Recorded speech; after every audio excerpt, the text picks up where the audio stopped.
Today we are continuing a small series on how to write that I'm putting together because I just got back from a writing retreat. And during that writing retreat, I learned all sorts of awesome stuff, and I want to share it with you. Part of the reason for that is because by teaching, I am reinforcing these ideas in my own head, which is super important. If you're new to this channel, welcome. My name is Seth. I'm a full-time fantasy author. I've written like 30 books, and I make these videos because, first of all, I enjoy it, but second of all, I remember how frustrating it was to be a new author. It often felt like feeling my way in the dark, and I don't want that same thing for you. Today, we're going to talk about how to write combat. One of the speakers for the retreat, Morgan L. Busse, had a really tight way of dealing with combat that I'm absolutely going to steal. I've put a link to her website in the description below so you can go and check her out, but this felt really sharp to me. This method revolves around understanding 6 distinct things. The first of which is your conflict. People don't fight if there is no conflict. Now, that's not 100% true.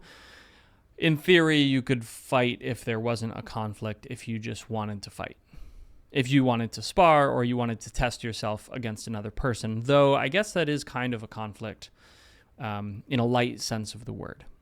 But in a novel, it's very rare for people to engage in combat if there isn't some direct conflict between them. It might be that one of the people wants to kill the other person, and the other person doesn't want to be killed. That is a very simple conflict. But what's nice about this is that combat changes depending on the motivations. See, there are a lot of reasons that one character might want to kill another character. There are a lot of reasons that the other character might want to survive. And depending on those reasons, the way the conflict is going to play out, the way the combat is going to play out will change. For instance, imagine with me that one of the characters who wants to kill the other character is interested in stealing the second character's gold. The lengths they're going to go to in order to kill this other person might not be as extreme as if their motivation is, say, revenge. That seems like a lot stronger of a reason to engage in mortal combat than, say, one person has some gold and the other person wants it. And so to understand the conflict, we really need to understand the characters. And this is our second thing. What are these characters' motivations? Where do they come from? Where are they going? Why do they want what they want? What is it that they want? When we start to understand this, the conflict naturally comes out. We start to understand the why of their engaging in combat. But also we start to understand how good they are at combat. One of the things that breaks immersion for me a lot of times is when there's a character who shouldn't really be good at combat and all of a sudden they're just amazing. Or when there's a character who should be good at combat and they just can't do anything. It's sort of like the meme with the stormtroopers. Like stormtroopers literally can't hit anything. But you would think, considering the amount of training that they've gone through, considering their skill, that they would be able to hit something. And it's really curious because in early Star Wars, when they were all clones, they were very effective. But then as time went on, they just stopped being able to shoot anything. Anyway, that is a completely random aside. But the point is that if you know your characters, if you understand them, then not only will you know why they're in the conflict, but you'll also know how well they're going to do in the combat.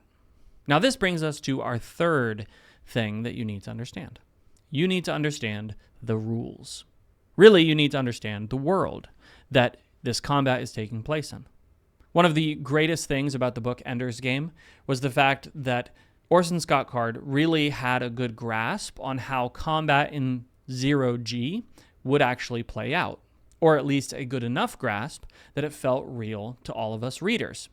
Can you imagine, though, if he had treated it like a normal battlefield on Earth? You need to know the rules of engagement before you start writing the combat. In fact, this is one of the things that makes the fight scenes in Princess Bride so very good. Because the Dread Pirate Roberts and Inigo Montoya both understand the rules and they understand how they are supposed to comport themselves in combat, they have this delightful sword fight. that ends not with death as one would expect, but with one of the characters besting the other. Now that fight would have looked very differently if one of the characters had not upheld the gentlemanly standard of the swordmaster and instead had just fought dirty. So the rules of combat really make a difference in how your scene is going to turn out. The fourth thing that we want to understand, combat styles. How do people actually fight? The way that somebody with dual axes fights versus the way that somebody with a rapier or somebody who's grappling fight, very, very different things. As soon as projectile weapons get involved, everything goes out the window, and the way people fight changes. Lethality matters. And so how lethal a combat system is plays a huge role in how your fights turn out. So understanding the combat systems, understanding the strengths and weaknesses of each, and being able to properly apply them makes a huge difference. Speaking of combat styles, that brings us to number 5. Understand the flow of combat. If you go and you watch an exhibition match between two masters of karate, it has a very different flow than if you go and watch world-class jiu-jitsu. They're just very different.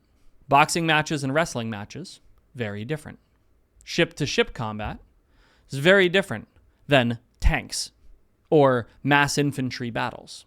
Each kind of combat has a very different flow to it. And so understanding that flow is going to allow you to write a realistic battle scene. It's especially important when you're dealing with more than one person on each side. The way a battle flows determines whether it feels realistic or not.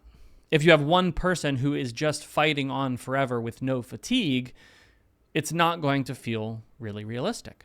At the same time, if you're breaking up your fight scene with huge paragraphs of descriptors or thinking, it's just going to feel really slow and flat. Combat happens typically at a very rapid pace. And so understanding the flow of it can help you write better combat. And then finally, understand how the cleanup works. When a fight starts to wrap up or is over, it's important to understand what lingering effect the fight has. And one of the things that Morgan suggested is that fights don't just have physical consequences, they can have psychological consequences as well. It would be perfectly normal if your character has just been in a brutal fight for them to wince or flinch when something happens around them that could be construed as starting another fight. One of the best ways to show the lingering effect of a fight is through the character's response to similar circumstances. So those are 6 ways that we can improve our combat scenes by understanding how fights work. Again, check out the link in the description for the author who I've swiped this from, and let me know down in the comments. Is there anything else that you think it's important to understand before we can write really good combat scenes?